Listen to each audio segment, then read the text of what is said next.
forefront of the reggae market. This single is already released. Oh to yes. the public? Yes, yes. The single was actually released. I'm not so good with dates, but the single has been released at least 8 months, and it is gaining some good mileage right now. The single has been played in the UK, it has been played in the Netherlands, it's already hit the charts in Jamaica. It's all over the place right now. Okay, okay. So the single It's in the Morning. Yes. What is that song about? Well, the single right now, It's in the Morning, is basically, it's a love song. It's a reggae love ballad. You know what I mean? It's a kind of song where you want to dedicate to your special someone. It's a love song, reggae love song really. Yes, so when you say It's in the Morning, what are the notes? What specifically? Go into some specifics. I mean, we want, a lot of people listen to songs and sometimes they come away puzzled, sometimes they come away confounded, sometimes they come away really not knowing what the song is really about. They just like the melody. See. Lyrically, what is the song really conveying? Okay. The song is like a 2-part series, you know what I mean? The song is a conversation. In my opinion, the song is a conversation. And then the second part of the song is basically, it's a love story. There's that thing, time of the morning where you want to nuzzle and cuddle up with your someone and basically make love in the morning, you know what I mean? It's a love song. I hear that. Yeah. I hear that. So is this the general direction that Mechado's music is taking? Are you basically a love singer? Definitely, definitely. And partially the reason for that being, we're aiming towards the hearts of the ladies right now. You know what I mean?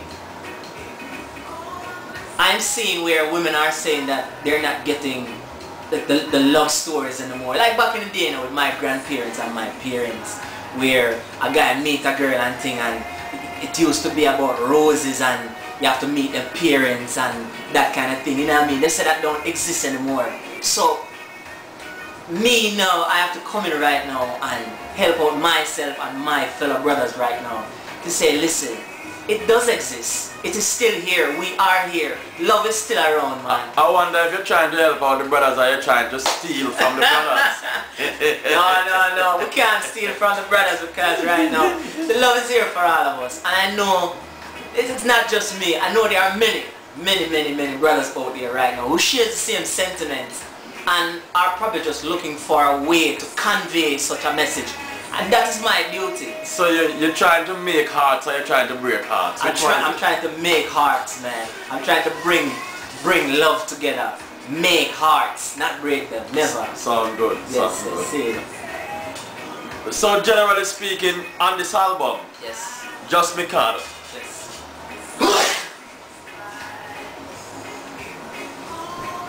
What are we gonna look at? For all the tracks is gonna be love tunes basically? Not necessarily. And in a sense, yes.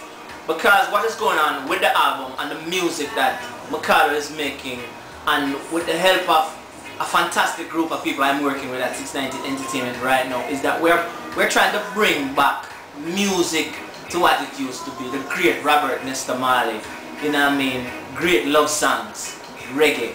So even though we have some tracks where it might be more educational in a sense, or it might be a song for mama, you know what I mean, it's still going to be a love song in some sense because that's what we're trying to generate. It's all about love. Mechado is not going to write a song about shooting guns and jumping around and acting crazy. Regardless of whatever the track is, it's going to be a love song. Okay, so you're gonna have love songs and you're gonna have love message songs. Yes, definitely. So it's all about bringing love. Yes, definitely. But there has been a steep decline in pure singers in reggae music over the previous years, where we have seen is either there's a hardcore DJ or singers taking on a more sing-J approach. What do you feel about that development in the business? Do you think it's troubling? What's your opinion on that? Wow. it's kind of difficult, and it's kind of not so difficult, because right now we still have some greats right now. We still have people that we have to give respect to right now. Like, you have some Taurus Riley who is out there who are still trying to bring the message forward, still writing good songs and still bringing good conscious love ballads, you know what I mean? So as far as for the downfall, there are so but a few, man. There are many of us who are still here who knows that there are ears listening out, and it's just a matter of us bringing it to them, and it will be received. But what do you think is the reason for that decline in the output of love singers and the popularity of love singers? What's the cause of it, in your opinion? And this is just my opinion, a lot of people go into the music business for different reasons. You have people who it's just about the money. There are people who it's just about flossing, it's about who can get the most girl and who can do the most this. Then you have those of us who are in the music because of the love and just that overall reception that you get in satisfying the hunger for good music. Yeah, but another thing is, for instance, you bringing this music to the marketplace. Yes. And when you put out these songs in the market, you find out that they are not well received. I mean, will there be a tendency for you to adjust to give the people what they want, so to speak? Will you try to change your style, or to curve the message or the lyrical content of your songs to fit the marketplace more? I mean, all artists want to be famous. So I mean, what road are you going to take? I mean, there's artists out there like Cargo, there's artists out there like Ayactane, and most of these artists, they have the successful formula for a lot of these young contemporary acts is the Sing J formula. If your material is not well received, how will you address that? Well, that's a mouthful, you know. But right now, I am looking at it from this perspective, from the greater people that I am learning from right now, because I'm on a platform where I'm coming from an era, Earth, Wind and Fire, Robert Nesta Marley. When I look at an example like Robert Nesta Marley, we always have to go back to Robert Nesta Marley. He never changed his style. He kept it strictly what it was, roots rap, reggae. And looking at the marketplace right now, yes, the marketplace is it's up and down, but there's always going to be a significant amount of people who are still going to be listening out for the type of music that we are bringing, and these are the people that I am catering to. I don't think it's going to be necessary for me to change my style to suit the market. But suppose it is not received immediately, how much patience can you employ in sticking to your style as opposed to the other styles that are proven to be more successful? Music is like a baby, man. It's something you have to nurture. You know what I mean? So if it's not received right away, it's all about patience. It's like a mother having a child, and you can't just have your child and expect you have your baby today and tomorrow the child grow up and you kick them out the door. You have to nurture. You have to spend some time and nurture it. And that's what we're doing right now. We're not in any rush, because we're not looking to become millionaires and get rich out of music. Music for us is our life. You know what I mean? It is our duty to bring forth. And so we're just going to nurture it. We're going to nurture it until it gets to that point. And it will be received. I think a lot of artists will disagree with you. Their whole sole purpose is to get rich and be famous. Well, that's them. That's them. I'm not saying I would not like to be, and I wouldn't use the terminology being rich. It's just a matter of being successful. And when you use the term success, you have to nurture success. You know what I mean? So we're gonna tolerate, and we have the patience to grow in it. Reggae music, or dancehall music, I should say, has become a bit of a battlefield in recent times, where an artist, especially the new ones, if an artist does not pose a challenge to another artist, it is hard for them to come to the fore, to become recognized. I mean, will that be a part of your strategy? Will you be employing that strategy in trying to start a feud with another artist in order to sort of put yourself through the door? That won't be necessary. Because I tell you one thing right now, like I said before, I'm working with a great set of people who have knowledge and who understand the business to the point where they know they don't have to put me in the battlefield to go and battle. Music is a mission and not a competition. So we're not going to go in the boxing ring and box around with another singer, or box around with a DJ, or box around with another artist or a musician. We are privileged entertainers and privileged artists and musicians, and we are working with people with musical knowledge and who have the ability to give us courage when it seems like it's going to go down to that point where we have to go into the battlefield. We revamp.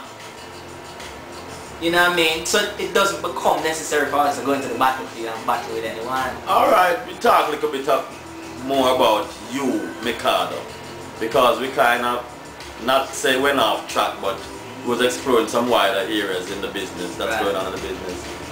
Do you write your own material? 95% of 95%, yes. Okay.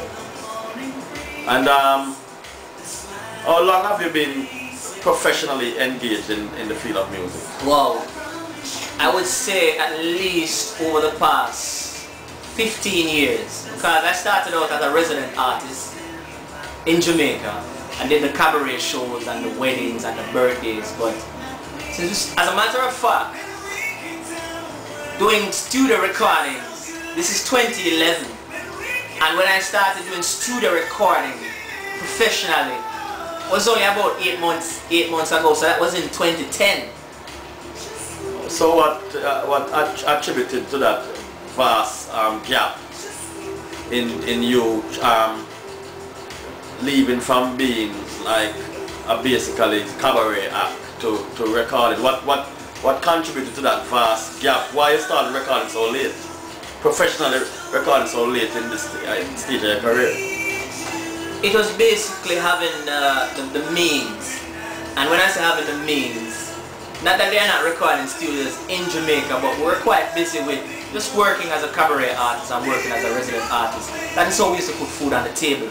But then when I migrated to the US in 2000, then the opportunity became a little more prevalent. You know what I mean? So we grabbed onto that opportunity. And that's the reason for that gap. It was the transition. And this company you're talking about, 6ix9ine Entertainment, that's the company you started recording with over 8 months ago? Yes. Okay. Yes. Great group of people. Why you said they're great? I mean, a lot of people profess that the team they're working with is great and these people are great. Why are these people so, in your estimation, why are these people great? Why you say that? Well, in speaking from experience, 6ix9ine Entertainment is not necessarily the first studio that I have done studio recordings with since I've been in the US. I have done studio recordings with some other recording companies, and unfortunately, for whatever the reasons, unknown to me, as a matter of fact, you know, didn't work out and thing, but I met the group of people at 6ix9ine Entertainment, and over an 8-month period, there's been a vast amount of growth and experience.